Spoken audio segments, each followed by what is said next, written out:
que la lumière engendre toujours la lumière, éternellement la lumière.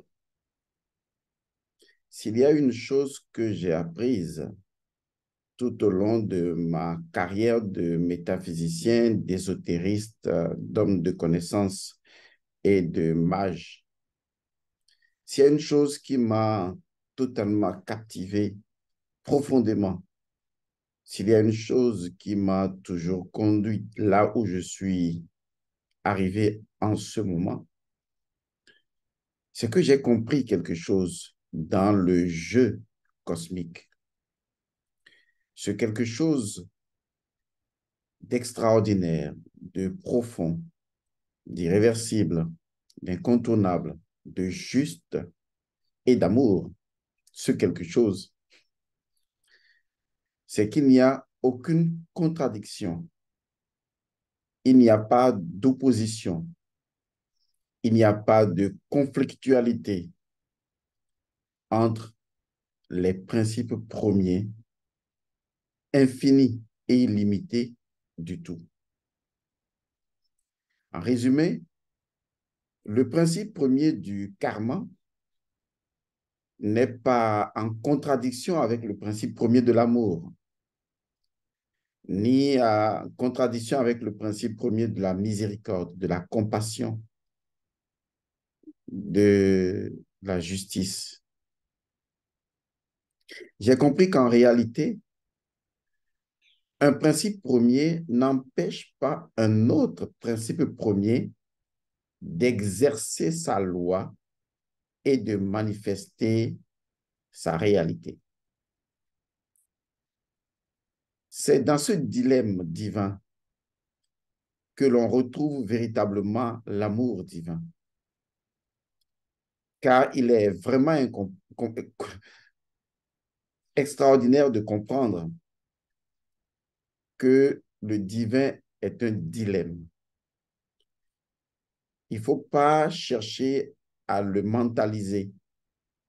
Il faut l'accepter et comprendre, accepter et comprendre le dilemme du divin. Beaucoup de gens se posent la question de savoir pourquoi, malgré les multiples adorations, les prières, on a comme l'impression que des fois, Dieu, eh bien, il fait comme il veut, il continue de ne pas peut-être nous laisser avoir ce que nous voulons, ou de nous punir peut-être, je n'en sais rien, ou de laisser le diable nous embêter. Mais en fait, le problème n'est pas Dieu et le problème n'est pas non plus le diable. Il y a un tissu très fin, il y a un fil très fin comme un fil d'Ariane qui relie Dieu et diable, si vous admettez encore ces concepts. Et ce fil très fin s'appelle tout simplement la connaissance.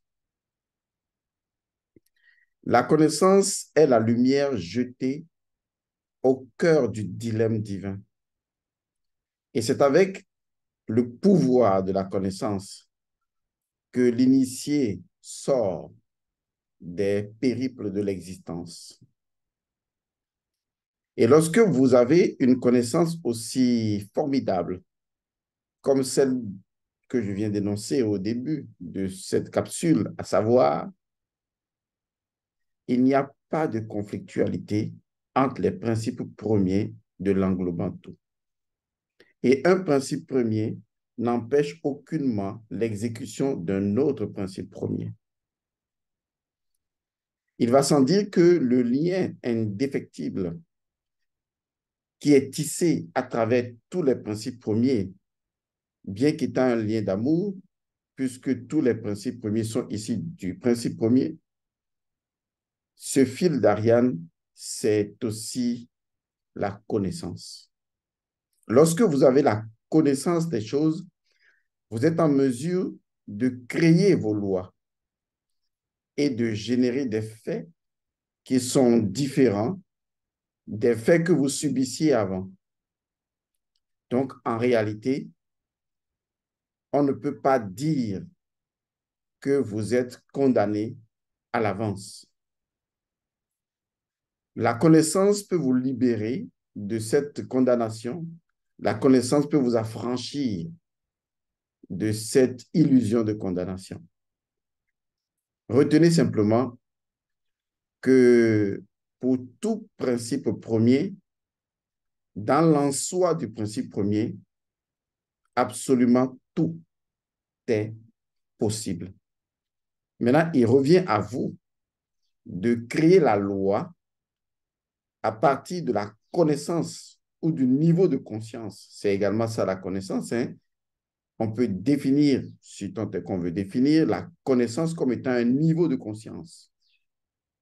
Si tant est que votre niveau de conscience vous permet d'appréhender l'énergie, la vibration qui vous permet de changer les choses. Donc, il ne s'agit pas de se demander pourquoi les choses vont si mal, pourquoi tant de blocages, pourquoi je n'accède pas forcément à ce que je veux, pourquoi est-ce que.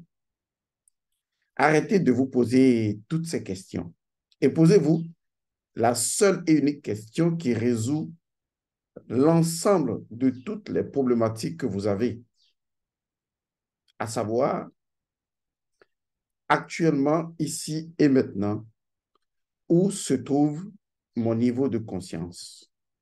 En fait, quelle est la qualité-valeur de ma connaissance aujourd'hui? Puisqu'en fait, je ne peux pas agir en dehors de ma connaissance, en dehors de mon niveau de conscience qui est la connaissance actuelle que j'ai des choses. Et si je voudrais aller plus loin, alors il faudra que j'améliore mon niveau de conscience, donc ma compétence de connaissance pour aller beaucoup plus loin. Et plus j'atteins un niveau élevé de conscience, donc de connaissance, puisque la connaissance est une naissance de la conscience à travers la conscience, donc générant un niveau de conscience, à partir du moment où je peux changer de niveau de conscience par le niveau de connaissance, je peux générer d'autres réalités. Ce que je voudrais vous expliquer maintenant, en commençant par le fait que ce que j'ai vraiment aimé avec mon maître Waga, c'est qu'il n'y a absolument aucune contradiction, aucune conflictualité, aucune opposition véritable entre les principes premiers, car l'action d'un principe premier n'en empêche pas l'action de l'autre principe premier. Par exemple, la loi du karma qui vous condamne, je dis bien condamne, c'est trop dire, mais c'est une perception linguistiquement humaine. La loi du karma qui vous condamne, par exemple, à une maladie comme la cécité, par exemple, eh bien, elle n'empêche pas que la loi de la guérison s'opère. C'est quand même incroyable, n'est-ce pas? Oui, je sais. Le premier jour où j'ai découvert cette loi, il y a quand même presque 20 ans, où j'ai compris cela, il y a, oui, disons plus de 20 ans, c'est qu'en réalité, j'avais constaté qu'en fait, un principe ne pouvait pas empêcher un autre principe d'exercer ni sa loi, ni ses faits ou son fait. Et donc, j'ai compris qu'en fait, au moment où la loi du karma, c'est-à-dire de la causalité, oblige un individu à subir la cécité physique, si vous voulez, ou peut-être un handicap physique, ou peut-être un problème physique donné, la loi de la guérison de la cécité, la loi de la guérison de ce qui est, elle-même s'exécute en fait. Maintenant, la question est de savoir, est-ce que l'individu détient le fil d'Ariane, c'est-à-dire la connaissance, c'est-à-dire le niveau de conscience qui lui permet de changer non pas les choses, mais de changer sa perception des choses, sa position. Puisque toutes ces deux lois ou infinité de lois en cours en ce moment, imaginez cela comme une grande mer, un océan immense sur lequel circulent en même temps une infinité de navires et que chaque navire représente le principe premier de quelque chose. On a le karma à côté, la guérison, la miséricorde, on a tous les principes qui sont comme des navires sur une mer, un océan. Et quand vous ouvrez les yeux, vous regardez qu'en fait, vous êtes dans un navire et sur le navire, il est écrit karma. Et que le karma qui accourt aujourd'hui, certes, est en votre peut-être défaveur selon votre interprétation. Parce que pour le moment, vous n'arrivez pas à vous en sortir et donc vous considérez cela comme un blocage. Et donc vous êtes dans un navire karmique dont la situation actuelle est peut-être une maladie. Et vous regardez les autres navires. En fait, des fois, quand on est dans un navire, on ne perçoit pas les autres navires. On perçoit les autres navires comme étant irréels, comme étant impossibles à atteindre. Et donc, on regarde les autres navires, mais on entend parler des autres navires. Quand quelqu'un vient vous dire la guérison est possible, on n'y croit pas trop parce qu'on est déjà dans un navire. On est dans une position, on est dans un positionnement, on est limité à son navire. Et pourtant, il suffit de faire un saut, d'accord, de faire un saut dans le vide pour tomber dans un autre navire. Mais avant de faire un saut et de tomber dans un autre navire, il faut donc acquérir la connaissance qui est le niveau de conscience. Or, comment on acquiert le niveau de conscience? En étant tout simplement conscience de ce niveau-là. Je sais, ça fait drôle, mais ça fait vrai. Et vous le savez bien. Donc, c'est en étant conscient de ce niveau eh bien, qu'on acquiert ce niveau de conscience. Oui, je sais, je suis intelligent. Oui, vous allez dire, pourquoi il se dit lui-même intelligent? Ben, j'ai le droit de dire que je suis intelligent. Si ça vous énerve, on s'en fout. Donc, on est habitué à cela. C'est pour vous chahuter un peu. Donc, en fait, tout ce que vous avez à faire, c'est d'avoir une conscience d'un état, d'un niveau. Vous êtes dans le navire karma et vous dites, et si maintenant j'admettais la possibilité de la disponibilité permanente d'un autre navire à côté de mon navire, et encore d'un autre navire à côté d'un autre navire, d'un autre navire, d'un autre navire. Et que tous les navires soient sur un océan, et que la distance qui sépare mon navire du navire suivant est la même distance qui sépare mon navire du navire dixième. Il n'y a absolument pas un problème de distance en fait. Tout est question de conscience de niveau, pour niveau de conscience. Et donc, j'ai tout simplement à arriver à la compréhension que mon navire n'est pas le seul sur l'océan et qu'en fait, je peux me permettre, tout en admettant ma condition actuelle d'être dans ce navire, puisqu'il faut partir d'un point, il faut que j'admette quand même que les autres navires sont là, à côté, sur la même mer, et côte à côte avec moi.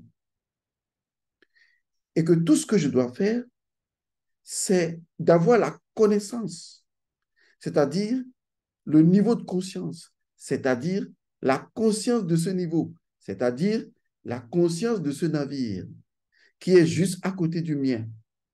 Et en étant conscient et en acceptant sa disponibilité absolue, selon le fait que c'est le principe premier qu'il veut, ainsi que tous les principes premiers soient disponibles sans aucune conflictualité. Et alors, je suis conscient de ce navire. Et je lui dis, bonne arrivée, merci. Maintenant, je sais que tu es là. Et donc, je vais tout simplement 3, 6, 9 amplifier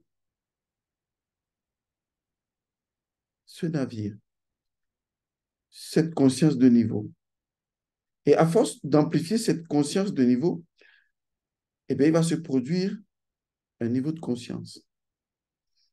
Et à force de vivre dans ce niveau de conscience, 3, 6, 9, j'acquiers la connaissance. Et cette nouvelle connaissance me permet alors de faire un saut. puisque le principe dit que je ne peux pas aller plus loin que ma connaissance me le permet. Et donc là, ma connaissance me le permet. Et donc, je peux sauter.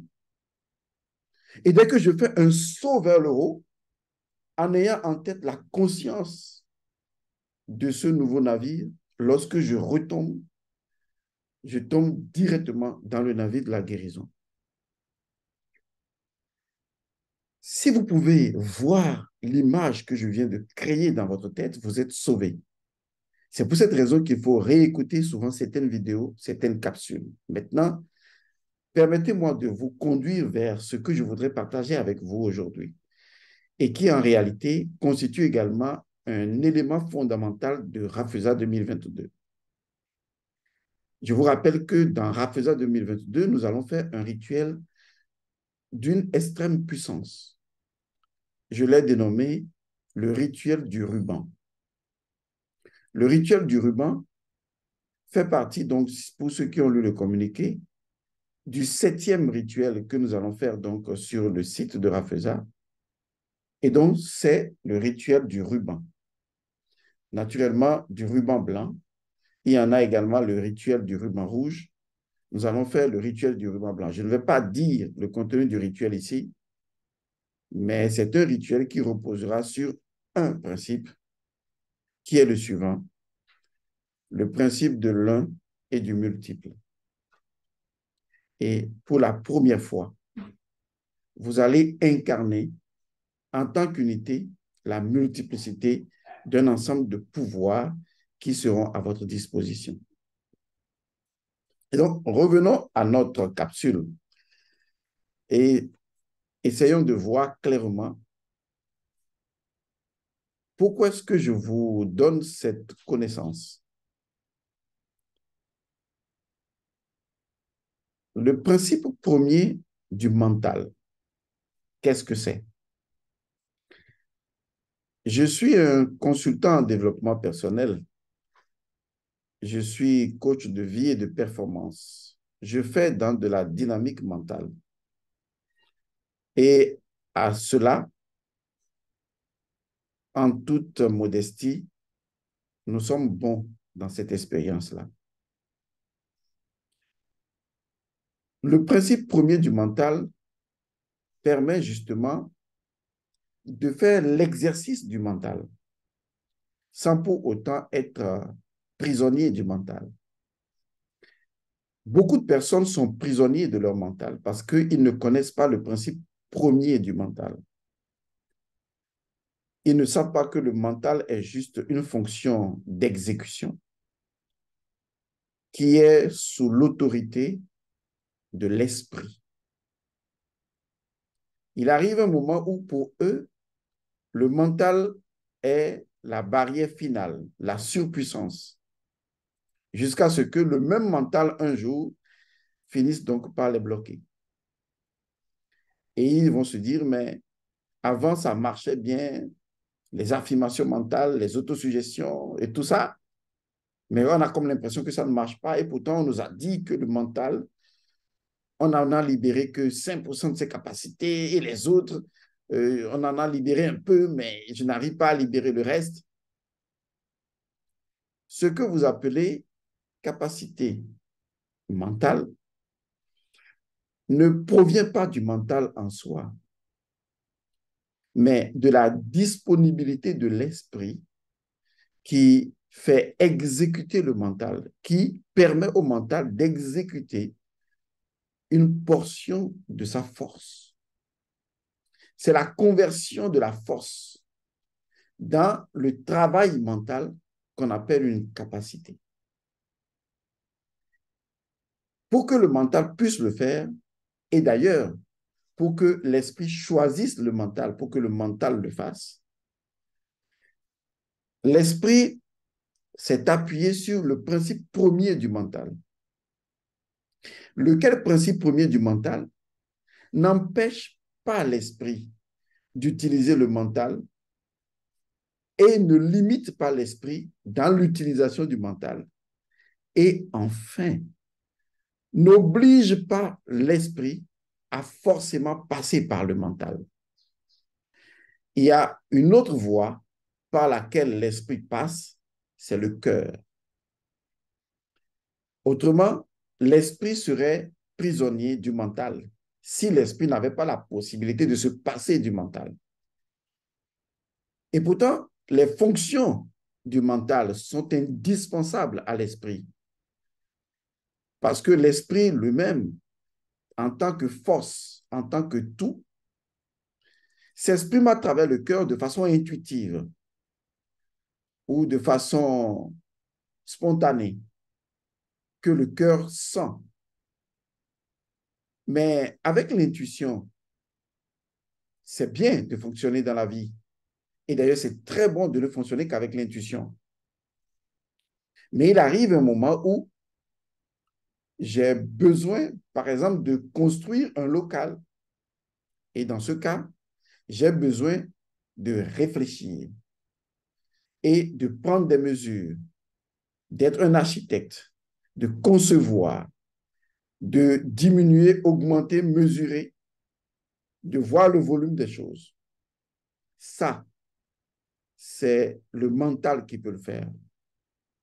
Parce que le mental possède des fonctions analytiques, des fonctions calculatrices, des fonctions pragmatiques qui permettent justement de rendre les choses dans leur forme.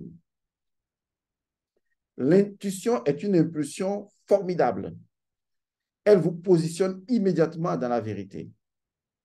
Mais la vérité, quelle qu'elle soit, a besoin de la réalité. La réalité diffère de la vérité en ce sens que c'est la vérité qui utilise la réalité pour s'exprimer. Mais la réalité n'est pas la vérité. Car la réalité est fonction de deux choses, du bien et du mal, du haut et du bas, de ce qu'on pourrait appeler de l'illusion et de la réalité, ou ce qu'on peut appeler l'irréalité et la réalité. Est-ce que vous voyez? Donc, cette double fonction de la réalité, eh bien, n'empêche pas non plus la vérité d'utiliser une autre voie, autre que la réalité, pour s'exprimer. Cette voie qu'utilise la vérité, qui est encore l'esprit, pour pouvoir s'exprimer en dehors de la réalité qui est associée au mental, c'est la voie du cœur, la voie de l'intuition, de la voie immédiate de connaissance, ou le savoir su. Maintenant, le principe premier du mental permet justement de ne pas limiter l'esprit.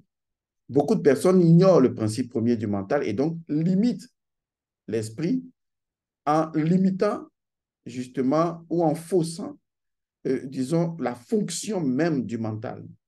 Ce n'est pas que le mental limite l'esprit en soi, c'est lorsque les facultés mentales sont faussées dans leur diagnostic et dans leur fonctionnalité que nous assistons à l'emprisonnement de l'esprit et à son incapacité d'utiliser une autre voie que celle du cœur, par exemple, pour pouvoir s'exprimer. Mais quel est le principe premier du mental?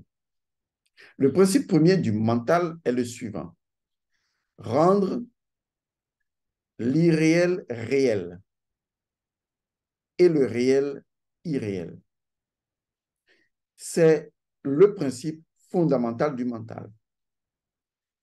Le mental a une seule chose à faire, c'est de rendre l'irréel réel et de rendre le réel irréel. Donc, quand vous dites, par exemple, que quelque chose vous paraît irréel, vous êtes toujours dans l'utilisation de la fonction mentale. De la même chose quand vous dites que cet ordinateur que j'utilise en ce moment est réel, c'est toujours la fonction du mental. Mais entre l'irréalité et la réalité, il y a la vérité. Elle n'a pas de contradiction. On y accède dans un champ principiel immédiat, le savoir su. À partir du moment où vous connaissez le principe premier du mental, qui est de rendre le réel irréel et l'irréel réel, c'est vous qui décidez alors de l'utilisation que vous voulez faire de la fonction mentale. Vous n'êtes pas votre mental, c'est une fonction.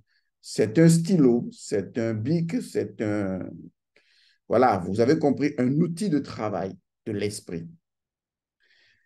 Alors, revenons maintenant à l'image que je créais tantôt, que dans la réalité, vous voyez, dans la réalité qui est faite de haut et de bas, dans cette réalité-là, vous vous trouvez dans un navire qui s'appelle karma, et ce karma, c'est peut-être une maladie.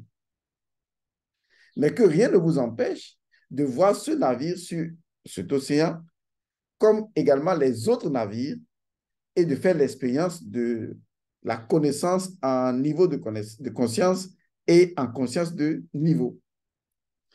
Et à partir du moment où vous accédez à ce champ, quel est l'exercice que vous êtes en train de faire? C'est l'exercice qui consiste à rendre le réel irréel. Parce que pour vous, votre karma est réel. C'est une expérience de vie au quotidien. Votre corps a mal. Vous sentez la souffrance. Vous sentez les difficultés. Donc, c'est réel pour vous. Ne confondez pas la réalité et la vérité. La vérité libère toujours. Par contre, la réalité ne libère pas. Et donc, vous constatez la réalité que vous êtes dans cette disposition malheureuse. Et vous vous rappelez alors que, en fait, est-ce que la fonction mentale ne consiste pas au mental à se piéger lui-même? Est-ce que le fait de vivre dans cette réalité, est-ce que ce n'est pas le fait de dire que c'est moi qui continue de rendre réelle cette réalité? Et donc, j'utilise une fonction de convertir l'énergie d'irréalité en énergie de réalité, puisque je continue d'admettre la réalité de mon état. Et c'est là que je vais commencer à inverser les processus en disant, mais si je continue à partir de l'irréalité vers la réalité de cet état dans lequel je vis et qui fait souffrir mon corps, pourquoi est-ce que je ne vais pas simplement partir de cette réalité et justement aller dans l'irréalité? Et donc, je vais commencer donc à comprendre que c'est la fonction mentale qui m'a conduit là où je suis. Et qu'en fait, la chose qui est là n'a pas donné sa vérité propre, mais que c'est moi qui vis en ce moment dans la réalité que je me construis moi-même à partir de l'irréalité. L'irréalité étant la déconstruction de la chose et la réalité étant la construction de la chose. Alors, je vais décider d'utiliser le même mental dont maintenant je maîtrise mieux la fonction. Vous imaginez que si c'est ce qu'on a appris aux enfants à l'école depuis le bas âge, n'importe qui peut trouver de l'emploi. N'importe qui peut créer son emploi. Parce que le mental va devenir un outil qui va nous permettre de créer ou de rendre réel des choses à la limite complètement irréelles.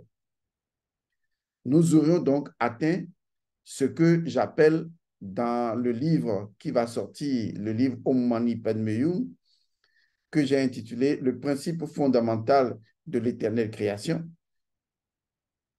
Je l'ai appelé la fluidité intemporelle. C'est cool ça. Et ça, c'est un mot qui ne dit pas, je l'ai conçu moi-même et vous le comprendrez quand vous lirez le livre de Om Mani Padme Hum. Je l'ai appelé la fluidité intemporelle. C'est cool, n'est-ce pas? Donc, logiquement, qu'est-ce qui va se passer? Je vais décider alors d'utiliser cette fluidité intemporelle. Là, tout le phénomène est décrit dans le livre, bien sûr. Om Mani Padme Hum, vous allez le découvrir. Ça veut dire que je vais partir de cette position, là maintenant, où il y a ce karma. Je dis, OK, maintenant je comprends. Donc, ce que je vis, c'est la réalité, mais pas la vérité. Et la vérité utilise deux états. La vérité utilise la réalité et l'irréalité. Donc, pour le moment, je n'utilise qu'un bras, c'est comme un oiseau, qu'une aile de cette réalité, de cette vérité-là que j'appelle la réalité de ma condition actuelle, c'est-à-dire la pauvreté. Maintenant, je vais décider d'utiliser l'autre L, l'autre chemin de la vérité qui est l'irréalité. Et c'est là que je vais commencer à déconstruire cette réalité en prenant conscience qu'elle n'est absolument pas réelle. Non pas que c'est moi qui dis qu'elle n'est pas réelle.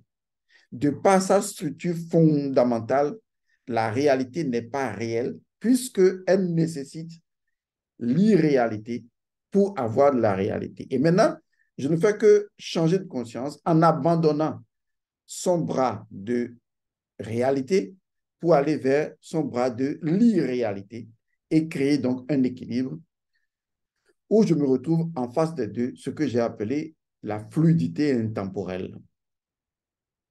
Une fois que je suis dans ce champ, je suis en mesure de mieux utiliser mon mental parce que je sais que lorsque je suis en face d'une situation, mon mental ne me dit pas que ce que je vois est vrai. Je vais vous donner une expérience pratique. Lorsque je vais au bord de la mer, je regarde l'océan devant moi. Je mets un pied dans l'océan. Je touche l'océan de mes mains. Je me débarbouille avec. Toute cette expérience est fortement réelle, puisque cela fait partie d'une fonction du mental d'utiliser mes dispositions sensorielles pour me faire constater la réalité. Mais tout ce que je viens de toucher là n'est pas la vérité. Ce n'est que la réalité. Donc, une aile, un bras, et en même temps, cela me propose l'irréalité. Seulement que vous ne cherchez pas à voir l'irréalité. Cela vous propose l'irréalité. C'est-à-dire la possibilité que vous déconstruisez dans le même mental cette réalité en partant du fait qu'elle n'est pas réelle et en construisant la possibilité par la conscience d'un autre niveau qu'en fait, cet océan n'existe pas. Et quand vous prenez conscience que cet océan n'existe pas, alors vous avez tout vrai. Rappelez-vous de l'expérience de Néo dans Matrice. Il regarde la cuillère, il tourne, la cuillère fait ça. Et il prend conscience qu'en fait, comme le lui a dit l'enfant, eh bien, la cuillère n'existe pas. C'est-à-dire qu'en fait, la chose n'est pas réelle. Oui, elle est réelle, mais vous n'admettez qu'une seule elle, ce qui en fait vous tue. Vous devez aussi admettre qu'elle n'est pas réelle. C'est là que vous allez acquérir l'équilibre intérieur. C'est l'essence même de la formule dans la vérité du sang. Hein. Vous savez, le livre La vérité du sang, c'est un livre puissant.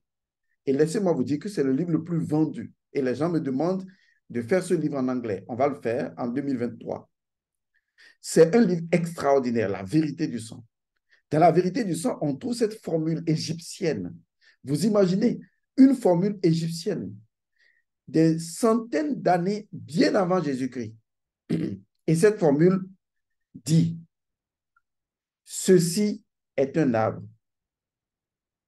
mais ceci n'est pas un arbre. Vous voyez, l'Égyptien avait maîtrisé le pouvoir de la réalité. Ceci est la chose et ceci n'est pas la chose. Donc la chose est et n'est pas à la fois. Nous sommes le peuple qui avons inventé le concept de l'être et du non-être. C'est le fondement même de la magie. Et donc, quand je tiens quelque chose comme, excusez-moi, ce portable par exemple, c'est réel. Vous voyez, je le laisse tomber, ben, il va certainement se casser. Je me casse la tête avec, je vais avoir certainement mal dans mon corps. Et donc, souvent, on s'arrête sur cette expérience en disant, oui, c'est réel.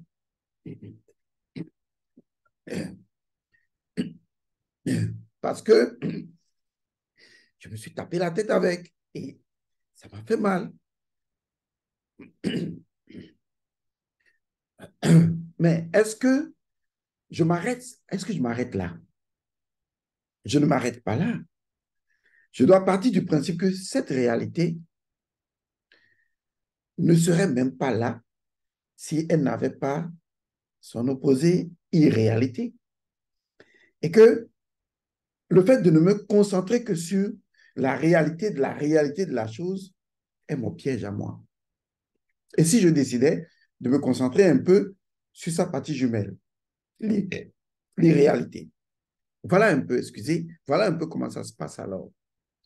C'est ce que j'ai appelé dans le livre de Om Mani Padme Hum qui va sortir, je l'ai appelé la fluidité intemporelle. Ce qui est triste en Afrique, c'est comme l'expérience qui est arrivée à notre frère Kalala. Les Africains sont presque incapables de constituer entre eux des conseils ou un conseil de sachants. Des gens à la réflexion acérée, pointue, véritable, qui peuvent reconstruire l'idéologie africaine par laquelle nous pouvons conduire notre peuple. Vous voyez ce que je fais? Personne ne s'y intéressera, ou du moins les gens ne s'y intéresseront que sur les réseaux sociaux. Personne ne dira rien. On dira oui, il est bon, il est formidable, oui, ce qu'il a dit, etc. D'autres lascars spirituels vont copier ce que j'ai fait pour les redorer à leur façon sans en maîtriser l'essence. Et un jour, Elmanse Godson va quitter ce champ d'expérience physique, quelle que soit la façon dont cela arrive. Et c'est là que vous allez entendre des voix aussi bêtes qu'absurdes que cons. Ah, monsieur là, et c'est un sachant. Hein? Maintenant que vraiment on a perdu une bibliothèque, on aurait dû faire ci, hein, etc. Et on va continuer son œuvre, on va.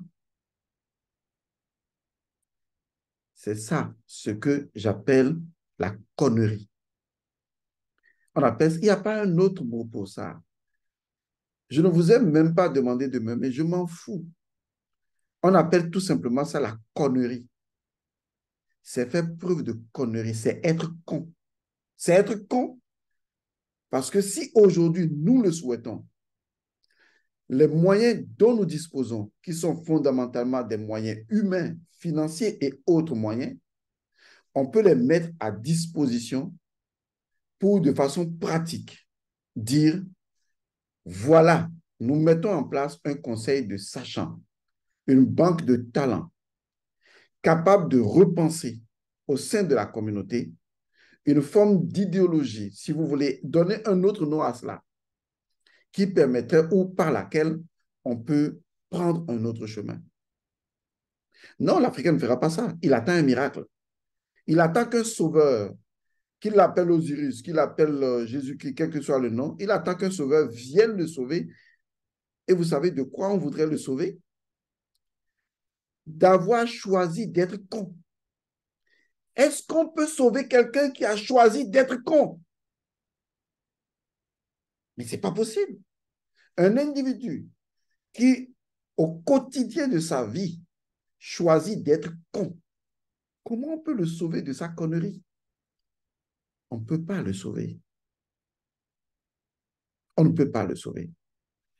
Vous voyez, j'ai créé une communauté spirituelle dans laquelle beaucoup de personnes s'y intéressent. Mais est-ce que vous pensez que ça empêche d'autres personnes de cette communauté de faire preuve de connerie mentale? Non, ça ne les empêche pas. Parce que quand les gens viennent dans la communauté spirituelle, ben, ils ne se posent pas la bonne question.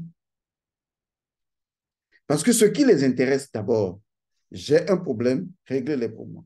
Un exemple simple, je suis en plein Rafeza, hyper occupé à organiser spirituellement et physiquement un rituel de grande envergure, mais c'est l'occasion que des personnes qui font même partie de Rafeza, qui savent que j'ai un premier travail à faire le samedi 10 et qui doivent se dire, mais ce monsieur, il est occupé. Non, hein? Oh, les gens, oh, ça ne les intéresse pas. Ce qui les intéresse, c'est leur petite personne. Ils se réveillent un matin, Ils disent, Monsieur Godson, et je sais que tu es occupé, mais je vais te laisser quelques messages et tu vas me répondre. Tu sais, je me suis réveillé aujourd'hui et j'ai vu que mon mari a commencé. En fait, vous allez vous retrouver toujours dans les banalités quotidiennes. Et les gens sont tellement cons, insultez-moi, on s'en fout. Ils ne savent pas que il n'est pas possible de régler les banalités quotidiennes. Toutes les banalités quotidiennes conflictuelles proviennent d'une seule et unique source. Votre niveau de connaissance, qui est votre niveau de conscience et qui est votre conscience de niveau. Et que mon travail à moi, c'est de vous ramener à vous-même. On appelle ça l'éveil. Et en revenant à vous-même dans votre version de l'éveil, œil de russe, vous verrez la vérité et vous saurez quoi faire par vous-même. Non, les gens ne sont pas dans ça. C'est pour vous dire que, excusez-moi, ça peut paraître un peu tiré par les cheveux, mais quand je regarde mes frères africains, mon peuple, il y a énormément de conneries. Vous êtes libre de ne pas le reconnaître, je m'en fous. Mais il y a tellement de conneries. Tellement de conneries. Conneries, conneries. Même quand Kalala est décédé, conneries. C'est-à-dire que personne ne se dit effectivement, mais qu'est-ce qui ne va pas? Qu'est-ce qu'on doit faire? Non. Chacun, non, c'est tout. De toute façon, je n'ai pas besoin de vous pour que vous me chantiez quand je ne serai pas là. Il était ceci, il était cela. Moi, je n'ai pas besoin de vous pour ça. Je vous ai déjà dit que je ne cherche pas la gloire. L'être spirituel glorieux ne cherche pas la gloire. Non, ce n'est pas ce que je cherche. Parce que ce que je suis est chanté par la nature, est chanté par le feu, l'eau, l'air, la terre, le soleil, la lune, est chanté par toute la magie de la nature, est chanté par les planètes, les univers. Ce que je suis est chanté par la création. Donc, je n'ai pas besoin que des humains dont la langue est plus aujourd'hui et moins demain viennent chanter ma gloire. Je n'ai pas besoin de ce genre de conneries. Épargnez-moi de ça, s'il vous plaît. Alors, aujourd'hui, je vous ai montré un chemin. C'est à vous de décider. Mais vous savez maintenant ce que signifie la vérité pour vous. Elle transcende la réalité. Elle prête une portion de son pouvoir à la réalité sous forme de plus et moins, sous forme de ce qui est irréel et de ce qui est réel. Et donc, vous êtes tout le temps constamment dans la magie de la nature. La nature vous offre cette disposition de sa personne. Irréalité, réalité. Tout ce que vous touchez possède les deux natures. Mais la question fondamentale, elle est la suivante.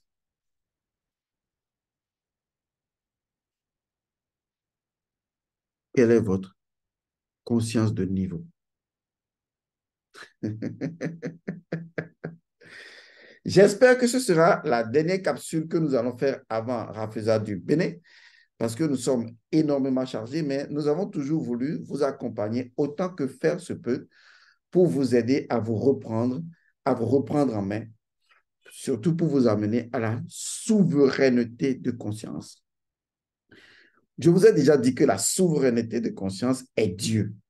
Et donc, si vous n'êtes pas dans la souveraineté de conscience, ce n'est même pas la peine d'imaginer un seul instant que vous avez trouvé Dieu. Vous avez trouvé des portions de Dieu. Vous avez trouvé des imaginations de Dieu. Vous avez trouvé des fragmentations de Dieu. Mais vous n'avez pas trouvé Dieu. Car seul celui qui a retrouvé la souveraineté de sa conscience trouve Dieu. Car la souveraineté de sa conscience est l'état d'être Dieu. C'est trop cool, quoi. C'est trop doux. C'est jouissif. C'est bon. Je vais vous laisser. Je vous retrouve dans Rafeza. Je vous retrouve à Rafeza. Je vous retrouve dans la nature. Paix et bénédiction à vous. Merci.